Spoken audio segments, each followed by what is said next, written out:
Thanks for watching my second video. Here I am going to show you some basics about investing in interest rates. This first document that you see is comparing $100,000 acquired today versus 2 years from now, and it's going to be a description of how interest works, basically. So you can see that this here, sum received, is basically if you had $100,000 and you're going to be able to invest it. You could invest this into a number of things. This particular interest rate, which is how much you would earn, would be 9%, and that is compounding per year on your investment. This shows that the number of years you've invested the $100,000 is 5 years, and there is a formula inside this box which essentially allows you to compile this information and estimate how much money you would have. And I'll show you that formula in a moment. This is just to compare. So if I had $100,000 invested at 9% for 5 years, the future value of that $100,000 is $153,862. So that is the first number. You can compare that with if you had the same $100,000 invested at the same 9%, and you did so for 3 years instead of 5 years. So that's the only difference. You can see the number is drastically lower, and this basically shows you that time is very important in acquiring money in terms of your investments. You can see here a start of the formula, and that is going to be explained in just a minute.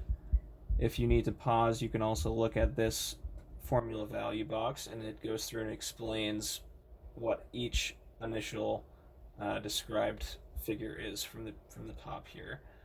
Down below, we have an interesting figure that shows that we've only received $85,000, which is obviously less than the $100,000.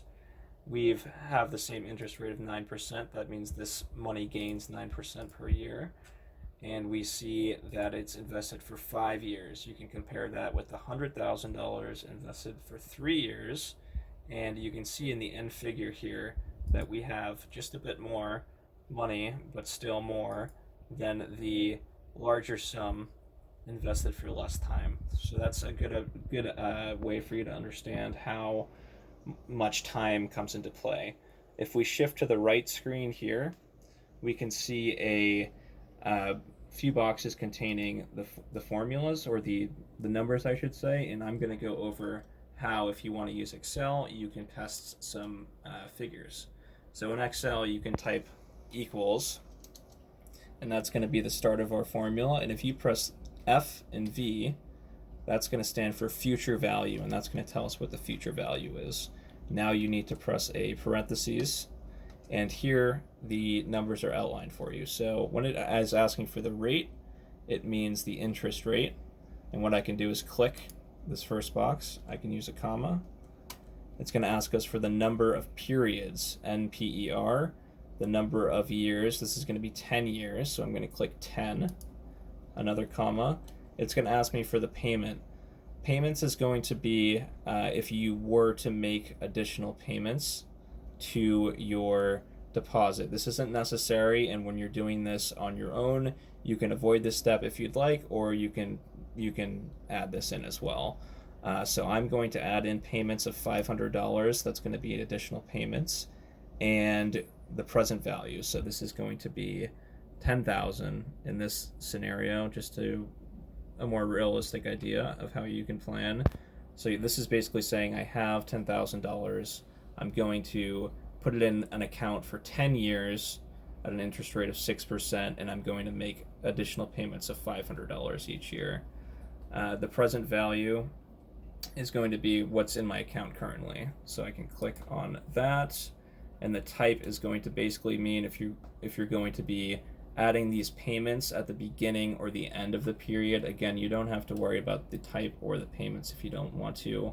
0 means that you are adding the payments at the beginning of the compounding period versus the end. So I'm going to click 0.